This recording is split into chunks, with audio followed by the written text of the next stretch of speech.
আপনাদেরকে বাধা দিয়েছে এমন একজনের নাম বলেন, একটা নাম বলেন, যদি বিচার না হয় আপনারা লেখেন, যার সম্পর্কে প্রয়োজন তার সম্পর্কে লেখেন, কিন্তু আপনাদের কাছে অনুরোধ সবাইকে একটা সুযোগ দিবেন, তার সাথে কথা বলে নেন। সে যদি আপনার সুযোগ কাজে লাগাতে চায় তাকে সুযোগ দিবেন। আর অনেকে আছে সুযোগ কাজে লাগাতে চায় না, সে নিজেকে মনিস্টার মনে করে, তখন লেখেন।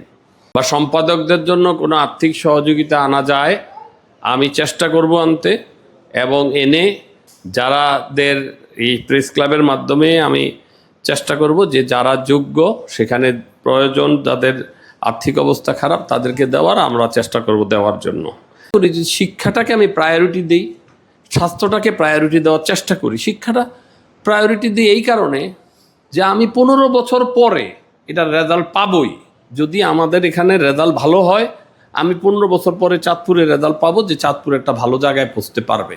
ছাত্রদেরকে শিক্ষা দীক্ষাকে, ছাত্রছাত্রীদের এবং তরুণ সমাজকে শিক্ষা দীক্ষা এবং খেলাধুলার মধ্যে রাখতে পারে, মাদক থাকবে না 15 বছর পরে। এবং এরা যদি রেজাল্ট ভালো করে, আচ্ছা হইল না GPA 5, কিন্তু ফেল করব কেন? তারপরে আমরা সাংগঠনিকভাবে ব্যবস্থা নিব। আমাদের মাননীয় প্রধানমন্ত্রী কিন্তু ক্লিয়ার ইনস্ট্রাকশন আছে যে আমরা কোনো কাউরে স্পেয়ার করব না। সহযোগিতা করেন এই সরকারকে, আশা করি সরকারও আপনাদেরকে সহযোগিতা করবে।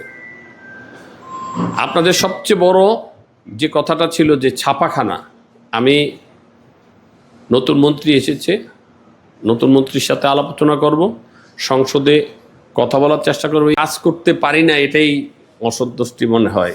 আর সন্তুষ্টি তো সব জায়গায়, যে চাঁদপুরে মেম্বার অফ পার্লামেন্ট হওয়ার পরে আপনাদের সহযোগিতা, ভালোবাসা এখন পর্যন্ত আছে।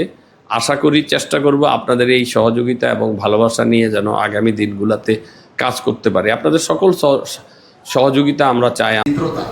এটা বলার কারণ হচ্ছে, আপনি যদি পার্লামেন্টে, মহান পার্লামেন্টে আমাদের অত্যন্ত জরুরি বিষয়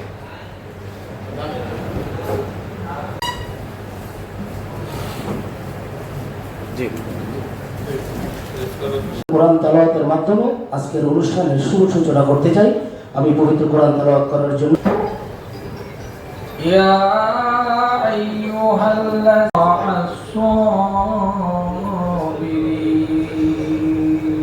ফি সাবিলিল্লাহি আমওয়াতুন বাল আহইয়াউন